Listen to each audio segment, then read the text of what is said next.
Salam əziz izləyicilər. Bu gün sizə tanış edəcəyim adam Zöhrabdır. Peşəkar front-end developerdir. Qısa da olsa 2 ildən daha çox böyük təcrübəsi var. Və Zöhrab proqramımızı artıq bitirib və hal-hazırda Zöhrabın təəssüratın, experience-ini sizinlə paylaşmaq istəyirdim. Zöhrab, xoş gəlmisən. Salam, xoş gəldin. Sağ ol. Zöhrab, nə qədər müddətə bitirdin proqramı? Birinci bunu soruşum. Proqramı bitirdim 2 aya. Düz əslində 2 aya bitiriləsi proqram deyil, çox genişdir. Amma 2 aya bitirdim. Okay. Məsələn, adətən kurs deyəndə, akademiya deyəndə daha çox elə bilirlər ki, bu yeni başlayanlar gəlməlidir də bura. Amma bizə mütəmadi olaraq təcrübəli developerlər də gəlir. Məsələn, səni tətikləyən nə oldu? Nəyə görə qərara gəldin gəlməyə? Mən sözün açığı bir çox kurslarla maraqlanmışam. Həm belə deyim də, adi ənənəvi formada, həm onlayn kurslara baxmışam filan. Sırf bura gəlməkdə, yəni niyə buranı seçdim? Onu deyə bilərəm ki, birincisi silabusa görə. Çünki yəni mən bu formada silabus başqa yerdə tapmadım. Bəlkə də var. Amma mən ən azından axtardım, tapmadım. Sırf yəni belə fundamental səviyyədə keçən kurslar belə deyil. Həm bunun riyaziyyat tərəfi, həm bunun informatika tərəfi belə deyək, yəni məktəbdən bildiyimiz informatika. Ona görə bu kursu seçdim. Prinsipi yanılmamışam. Çox sağ ol. Doğrudan da axtardığım topikləri belə deyim, tapdığımda bu silabusda. Başlayan adam, əslində başlayan adam da gələ bilər. Məncə, belə deyim, məktəbi qutaran adam da bu kursa başlaya bilər. Prinsipi, niyə də ki, yox. Həmçinin təcrübəli adam gələ bilər, əgər orada boşluqları varsa. Misal üçün, mən özüm baxmayaraq ki, işləyirəm bu sahədə, amma mən fikirləşirdim ki, mənim fundamental topiklərdə hardasa boşluqlarım var. Gələndən sonra da gördüm ki, bəli, doğrudan da var idi və məncə indi artıq onlar aradan qalxıb. Bəli, mən öz təəssüratımı deyə bilərəm ki, mən bilirdim onsuz səni tez bitirəcəksən, çünki sən artıq texnologiyalarla tanışsan və ən çox da fundamental proqram, real proqramlaşdırmanın belə deyim, qədrini bilən insan artıq təcrübəsi olan insandır. Çünki təcrübəsi olan insan bilir ki, bu fundamentlərdə, bu proqramlaşdırma da olan boşluqlar nə dərəcədə karyerada və şəxsi layihələrdə mane olur həqiqətən də. Texniki intervyulardan tutmuş, öz şəxsi inkişafından tutmuş, proyekti daha gözəl, scalable bir yerə gətirib strukturlaşdırmaqdan tutmuş və s. Yəni elementlər çoxdur orada. Və həm şəxsi inkişafın üçün ola bilər, eyni anda həm də bu proqramlaşdırma bacarıqları sənayenin standartıdır. Xüsusilə də ciddi şirkətlər bu texniki intervyuda bunları həmişə yoxlayır. Soruşmaq istəyirdim Zöhrab, sən hansı texnologiyalarla işləyirsən bir front-end? Mən front-enddə işləyirəm, deməli JavaScript, TypeScript, React. Yəni əsas React bölgüdür. Bəs bu fundamentlərdə C++ ilə məşğul olmusan. Çoxsa elə bilir ki, məsələn, mən JavaScript öyrənmək istəyirəmsə, sırf JavaScript tədrisinə getməliyəm. Bəli, təzə başlayanlar çoxsa elə bilir. Çoxsa elə fikirləşir.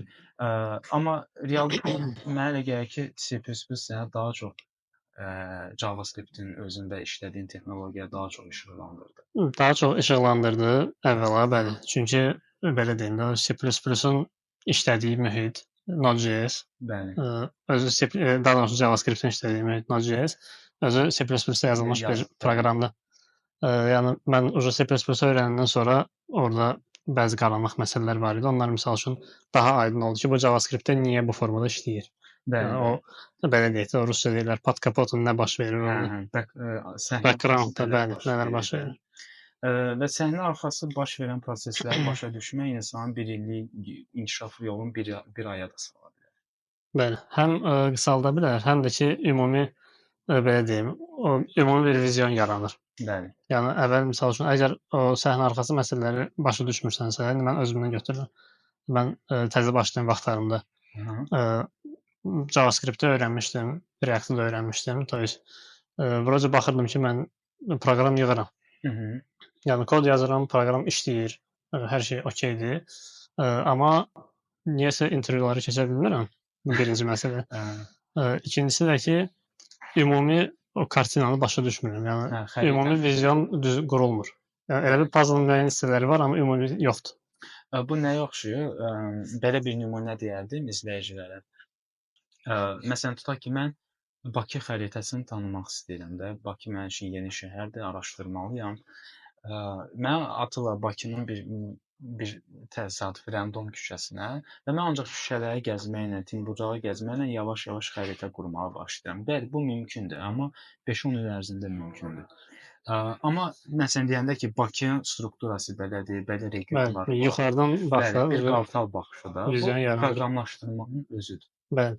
Və bunu bacaranda sənin üçün nə qədər növ texnologiya olsun, bunları inteqrasiya eləmək, qavramaq çox rahat bir şey olur sənin. Sən Dəqiq. özün də öz xəritə yolunu yaza bilirsən, yeri gələndə öz inkişafın üçün və texniki intervyuda da başa düşürsən ki, senior səndən daha çox nə gözləyir.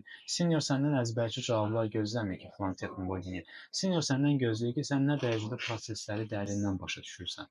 Bəli, elə problem də orasındaydı. O mən bayaq dediyim məsələ, təzə vaxtlarda o intervyuları niyə keçə bilmirdim? Yəni sonradan mənə məlum oldu ki, əslində niyə keçə bilmirdim. Yaxşı Zöhrət, bəs nədən narazı qaldın? Yəni məsələn, narazı olduğun bizim proqram. Nə istəyirdin ki, narazı da deməyim, o olsaydı o da daha yaxşı olardı.